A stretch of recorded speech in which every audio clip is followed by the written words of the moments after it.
April 20th, around 8 p.m. I walked into the private dining room at Romano's thinking I was just meeting Jake and Sarah for a quiet birthday dinner.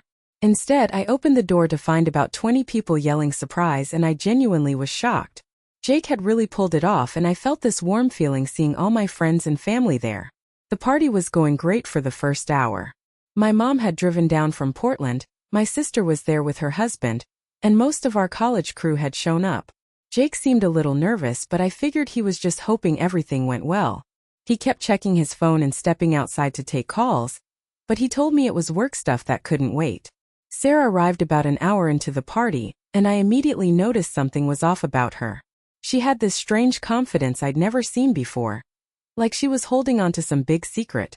She hugged me happy birthday, but it felt forced, and she kept looking around the room with this weird smile. I was opening presents when Sarah approached me near the gift table. Everyone else was mingling and eating, and the noise level was pretty high. She stood really close to me and told me she had something important to give me for my birthday. I thought it was going to be some sentimental gift or maybe a funny card like she usually did. Instead, she pulled out her phone and told me she had been waiting for the right moment to show me something. The way she said it made my stomach drop because her tone was so serious and almost excited at the same time. She told me that Jake had actually been hers for the past 3 years, and that she thought I deserved to know the truth on my birthday. I laughed at first because I thought she was making some weird joke. But then she opened up her messages and started scrolling through what looked like hundreds of conversations with Jake. I could see his name at the top and his profile picture, and the messages were definitely not friendly.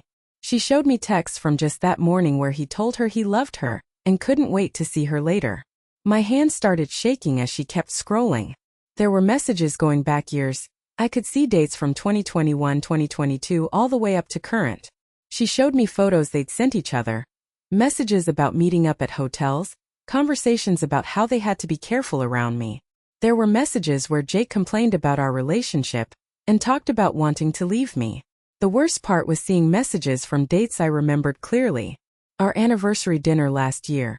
He'd texted her from the bathroom saying he wished he was with her instead. My birthday last year, messages about how he was only pretending to be happy.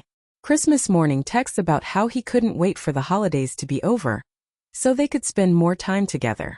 Sarah kept talking while I scrolled through the phone, telling me how they'd been meeting up regularly, how Jake told her he was only staying with me out of obligation, how they'd been planning for him to leave me after my birthday. She said she was tired of being the secret and wanted me to know so Jake would finally be free to be with her openly. I looked around the room and realized Jake was nowhere to be found. My mom was laughing with my sister near the bar, completely oblivious to what was happening. Everyone was having such a good time, and I was standing there holding proof that my entire life was a lie. Sarah asked if I was okay, and I told her I needed to sit down. She actually seemed concerned for a second, like maybe she hadn't thought through how this would affect me. But then she said she hoped I would understand and that she and Jake could finally stop hiding. I handed her phone back and walked to the bathroom. I splashed cold water on my face and tried to process what I'd just seen. 3 years. They'd been doing this for 3 years and I had no idea. I thought about all the times Sarah had come over for dinner, all the times she'd given me relationship advice, all the times she'd hugged me and acted like my best friend while she was sleeping with my husband. When I came back out, Sarah was gone and so was Jake. My mom asked where they went and I told her Jake wasn't feeling well and had to leave early. I made it through the rest of the party somehow, but I felt like I was watching everything happen to someone else. I got home around 11 p.m. and found Jake in bed pretending to be asleep. The apartment felt different somehow, like I was seeing it with new eyes. All the pictures of us on the walls, the furniture we picked out together, everything felt fake now. I turned on the bedroom light and told him we needed to talk. He sat up and asked how the rest of the party went, acting all concerned about whether I had a good time. His performance was so convincing that for a second, I wondered if Sarah had somehow faked those messages. I told him Sarah had shown me their conversations and his face went completely white. For a moment he just stared at me, and I could see him trying to figure out what to say. Then he started denying everything, telling me Sarah was crazy and had probably doctored the messages somehow.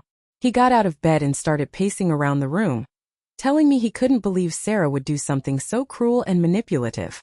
He said she'd always been jealous of our relationship, and this was her way of trying to break us up. He seemed so genuinely upset and confused that I started to doubt what I'd seen. Jake sat down next to me on the bed and took my hands. He told me he loved me more than anything and would never cheat on me. He said Sarah had been acting strange lately, and he'd noticed her making comments about our relationship that made him uncomfortable. He suggested that maybe she created fake conversations using some app or something. I wanted to believe him so badly. The alternative was that my marriage was over and my best friend had betrayed me in the worst possible way. Jake was being so sweet and reassuring, and he seemed as shocked as I was about the whole thing.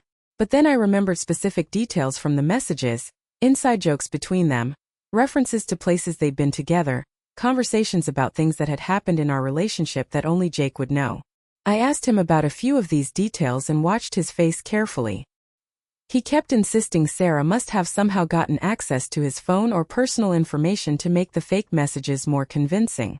He said he was going to call his lawyer in the morning to see about pressing charges against her for harassment and defamation. I told him I wanted to see his phone and he immediately got defensive. He said he was hurt that I didn't trust him and couldn't believe I was letting Sarah manipulate me like this. He claimed his phone was dead and he'd left his charger at work. That's when I remembered we shared a credit card account and I could check our statements online. I told Jake I was going to look at our recent charges just to put my mind at ease. He tried to talk me out of it, saying it was late and we should deal with this in the morning when we were both thinking more clearly. I went to the kitchen and opened my laptop. Jake followed me and kept trying to distract me, asking if I wanted some tea or if we should just go to bed and talk about everything tomorrow. His behavior was making me more suspicious, not less. I logged into our credit card account and started scrolling through recent charges. At first everything looked normal: grocery stores, gas stations, restaurants we'd been to together. But then I started seeing charges at hotels on days when Jake said he was working late or traveling for business. The first hotel charge I found was from 2 weeks ago at a place downtown. I asked Jake about it and he said it must be a mistake or fraud. But then I found another one from last month, and another one from March. I kept scrolling back and found hotel charges going back over 2 years. Jake was standing behind me getting more and more agitated. He started saying the charges must be fraudulent, and we should call the credit card company to report them. But there were so many, and they were always on days when Jake had told me he was staying late at work or had business dinners. I found charges at the same hotel repeated multiple times, always during lunch hours or early evening. There were also charges at restaurants I'd never been to, always for 2 people based on the amounts. Jake kept trying to explain each one away, but his explanations were getting more and more ridiculous. The worst part was finding charges from our anniversary weekend last year. Jake had told me he was taking me away for a romantic getaway, but I found hotel charges for the night before we left, charges at a different hotel in town. He'd been with Sarah the night before our anniversary trip. I turned around and looked at Jake, and I could see in his face that he knew he was caught. All the color had drained out of his face and he wasn't trying to explain anymore. He just stood there looking defeated. I told him I wanted him out of the apartment tonight. He started crying and begging me not to make any hasty decisions. He said he could explain everything and that it wasn't what it looked like. But I was done listening to lies. 2 days later, I was sitting in a lawyer's office downtown trying to figure out how to untangle my life from Jake's. I'd barely slept since the party and had called in sick to work both days. The lawyer, Patricia Chun, had been recommended by my sister and specialized in divorce cases. Patricia was probably in her 50s, very professional and direct. She asked me to walk her through everything that had happened, and I showed her screenshots I'd taken of the credit card statements.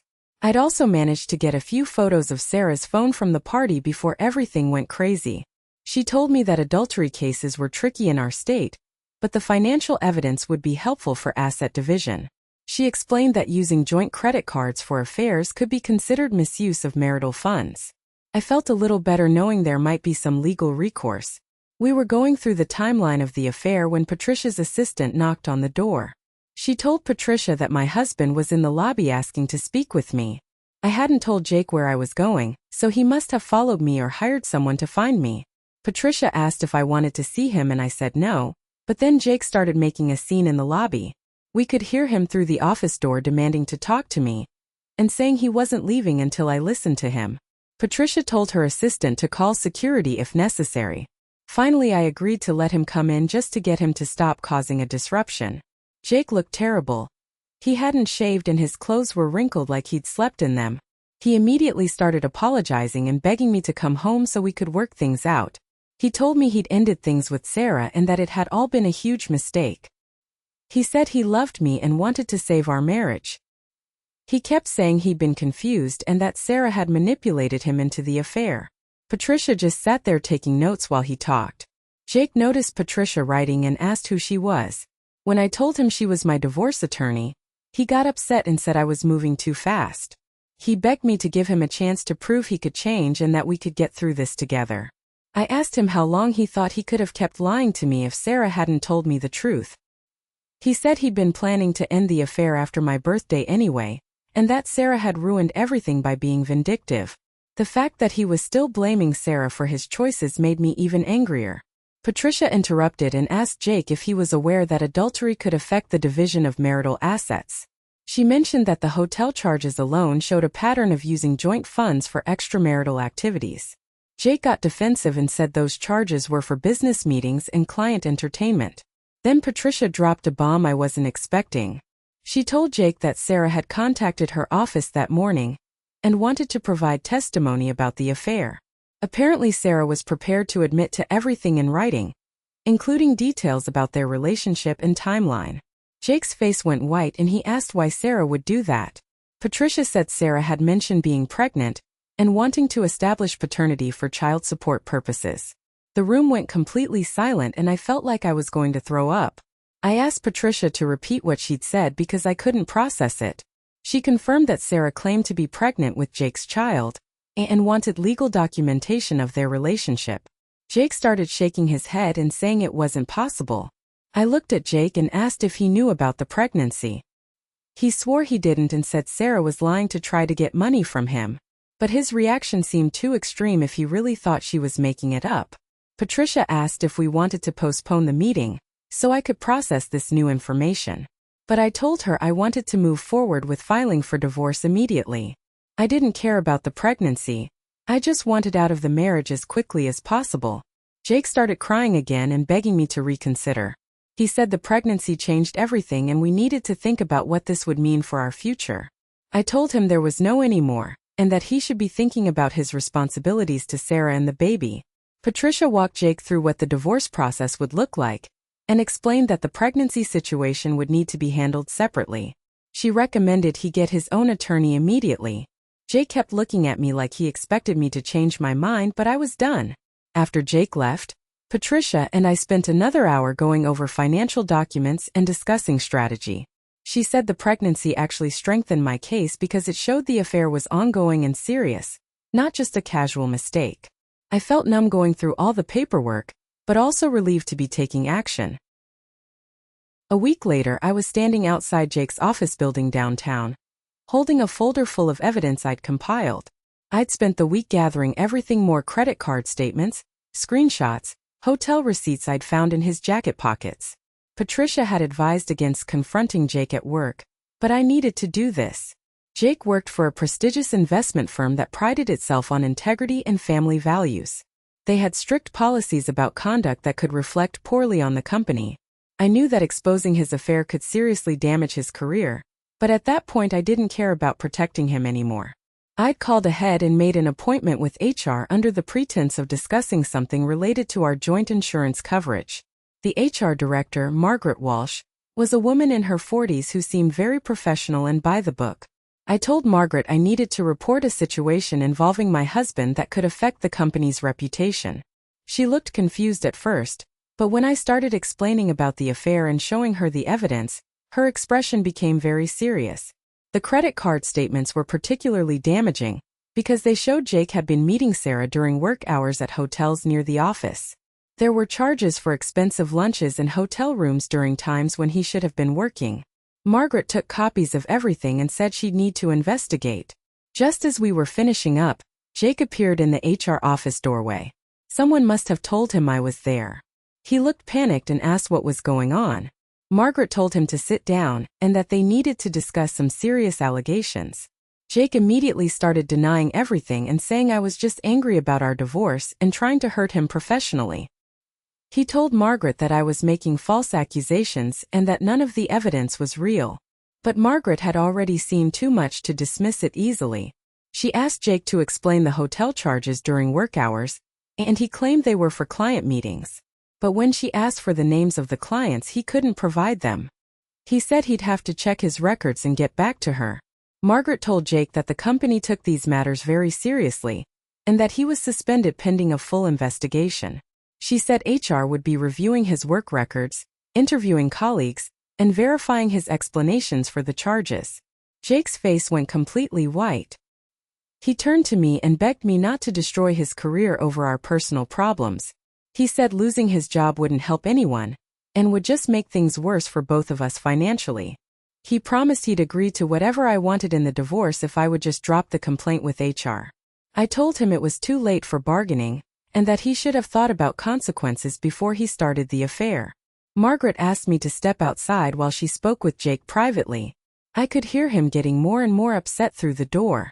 When Margaret called me back in, she said the company would be conducting a thorough investigation, and that Jake's employment status would be reviewed based on their findings.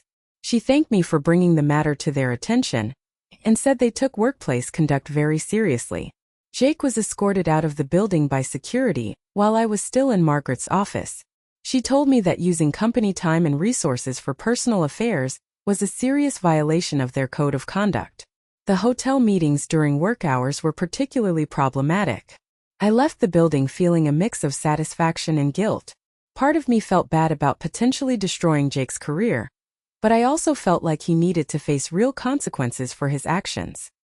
He'd betrayed me for 3 years while I trusted him completely. 2 days later, Patricia called to tell me that Jake's company had terminated his employment. The investigation had revealed multiple violations of company policy, including falsifying time records and using company resources for personal matters. Jake had apparently admitted to everything once he realized they had enough evidence. Jake called me that night crying and begging me to help him find a new job. He said no other firm would hire him once word got out about why he was fired. I told him that wasn't my problem anymore, and that he should focus on supporting Sarah and their baby. 3 weeks later, I was sitting in divorce court waiting for our final hearing. Patricia had prepared me for what to expect, but I was still nervous about seeing Jake again. We'd barely spoken since he lost his job, and I knew he was desperate to avoid the divorce. Jake arrived with his lawyer about 10 minutes before our hearing was scheduled. He looked terrible. He'd obviously lost weight and seemed really stressed. His lawyer immediately approached Patricia to discuss a possible settlement, but I'd already made it clear I wasn't interested in negotiating. When our case was called, we sat at separate tables while the judge reviewed our paperwork. Jake kept looking at me like he was hoping I'd change my mind at the last minute. His lawyer had filed a motion asking for reconciliation counseling, but Patricia had already prepared arguments against it. The judge asked if there was any possibility of reconciliation, and Jake immediately stood up to address the court. He started talking about how much he loved me, and how he'd made terrible mistakes but wanted a chance to make things right. He said losing me and his job had made him realize what was really important. I told the judge that I had no interest in reconciliation, and wanted to proceed with the divorce. Jake's lawyer tried to argue that we should attempt counseling first, but the judge seemed unimpressed by their arguments given the evidence of the long-term affair. We were going through the asset division when there was a commotion in the back of the courtroom. Sarah had arrived and was asking to speak to the judge. She looked visibly pregnant now and seemed really upset about something. The judge allowed Sarah to approach and she asked if she could make a statement relevant to the case. Patricia objected, but the judge said he'd allow it if it was brief and pertinent to the proceedings. Sarah looked directly at Jake while she talked. She told the judge that she wanted to clarify some things about her relationship with Jake. She said that Jake had promised to leave me for her multiple times over the past 3 years, but had always found excuses to stay. She said she'd finally realized that Jake had been using her, and had no intention of actually ending our marriage. Jake's lawyer objected and said Sarah's testimony wasn't relevant to the divorce proceedings. But Sarah continued, saying that Jake had convinced her to stay quiet about their affair by promising they'd be together once he figured out how to leave me without losing money in the divorce. The most damaging part was when Sarah said that Jake had told her he was only staying married to me for financial reasons, and that he found me boring and unattractive. She said he'd made fun of me to her, and complained about having to pretend to be happy in our marriage. Jake was trying to get Sarah to stop talking, but she was clearly angry and hurt. She said she'd realized that Jake was never going to choose her, and that she'd wasted 3 years of her life believing his lies. She said she was tired of being his secret, and wanted everyone to know the truth. The judge asked Sarah if she was finished and she said yes, but then she turned to me and apologized. She said she knew it didn't make up for what she'd done, but she wanted me to know that Jake had manipulated both of us. She said she was sorry for believing his lies and helping him hurt me. After Sarah left, the judge proceeded with finalizing our divorce. Jake's lawyer made one last attempt to delay the proceedings, but the judge denied their motion. Jake looked completely defeated and didn't even try to speak again.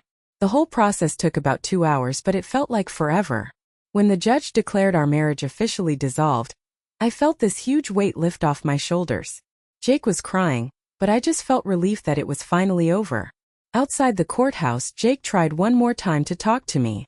He said he was sorry for everything and that losing me was the biggest mistake of his life.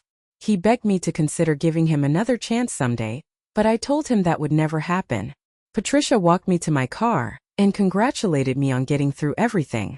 She said it had been one of the more dramatic cases she'd handled, but that the outcome was exactly what we'd hoped for. I thanked her for all her help and drove home to my new apartment. Epilogue *. That was 8 months ago, and honestly my life is completely different now. I moved into a smaller apartment closer to work and I actually love it. It's just mine and I decorated it exactly how I wanted without having to consider anyone else's opinions. Jake ended up moving back in with his parents after he couldn't find another job in finance. Word got around about why he was fired and most firms in town wouldn't touch him. Last I heard, he was working at his dad's hardware store and still trying to rebuild his career. Sarah had the baby in November and Jake is paying child support, though I don't think he's very involved as a father. My sister told me she saw them at the grocery store once and they looked miserable together. Apparently they tried to make a relationship work for the baby's sake, but it didn't last long. I've been going to therapy to work through everything that happened. It's helped me realize how many red flags I missed, and how much I'd been settling for in my marriage. I'm not ready to date yet, but I'm okay with that. I'm focusing on myself and my career for now. Work has been going really well. I got another promotion and I'm handling some of our biggest clients now. I think going through the divorce actually made me more confident and assertive in other areas of my life. I'm not afraid to speak up for myself anymore. Sometimes I still can't believe that my best friend and husband betrayed me for 3 years without me having any idea. But I'm grateful that I found out when I did instead of wasting more years of my life. I'm 30 now and I feel like I'm just getting started on the life I actually want to live.